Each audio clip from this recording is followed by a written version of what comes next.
On n'est plus... Coureur de bois, par là. Ah Ah, Yes, t'as raison, ça m'a posé les doigts. À qui je dis T'as pas une voix, là, Sylvie, sur le coureur de bois? On l'a déjà chanté ensemble, on l'a chanté à plusieurs, donc... Là, je peux la faire toute seule aussi. Hein. C'est encore une chanson qui vient du Québec.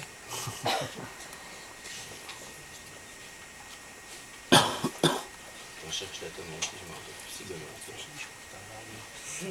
C'est une chanson sur les coureurs de bois qui était une corporation tout à fait surprenante parmi les premiers pionniers français qui sont allés qui ont émigré au Canada et qui s'étaient très vite aperçu qu'on pouvait, bien avant les Américains, qui s'étaient aperçus très vite qu'on pouvait exploiter à l'époque on les appelait des Indiens, aujourd'hui on dit des autochtones. Mais ils s'étaient aperçus que ces gens étaient des valeureux chasseurs et qu'ils chassaient pour eux, pour leur subsistance. Mais ces gens se sont aperçus très vite qu'ils pouvaient tirer un profit substantiel des chasses aux animaux à fourrure. Donc ils couraient les bois pendant une saison, la saison d'hiver, l'époque où les animaux ont le poil le plus épais, le plus beau, le plus fourni. Ils achetaient aux autochtones, ils achetaient aux autochtones les fourrures à vil prix et les revendaient dans les comptoirs des grandes villes comme les grandes villes, Ottawa, Montréal et tout ça, pour faire des manteaux pour les belles dames, les belles bourgeoises émigrées. Et ces gens-là alors évidemment c'était assez vénal parce qu'ils faisaient ça pour l'argent, mais en même temps qu'ils faisaient ça pour l'argent, c'est les premiers qui s'intéressaient à cette culture, aux mœurs, à la langue.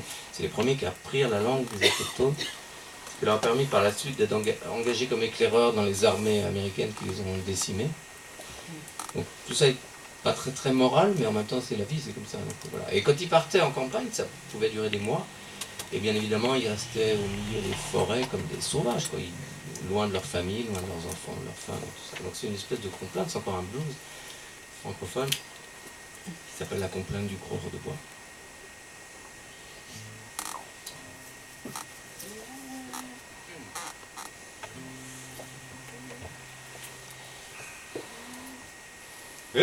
Écoutez tous mes bons amis, vous qui vivez bien à votre aise,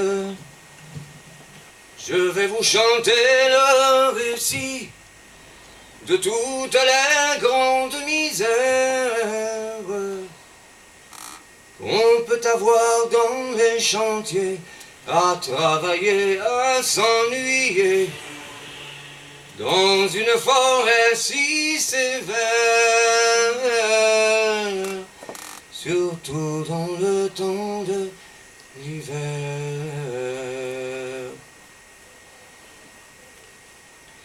Quand faut partir pour les chantiers, il nous faut tous quitter nos femmes.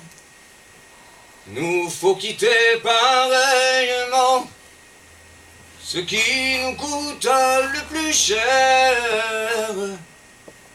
Nos femmes et nos petits-enfants restaient terrés comme des loups dans une forêt si sévère,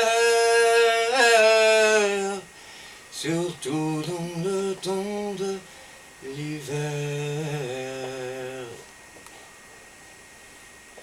C'est par un dimanche au matin, au début de l'année nouvelle, j'étais couché sur les sapins, chantant pour dissiper mes peines.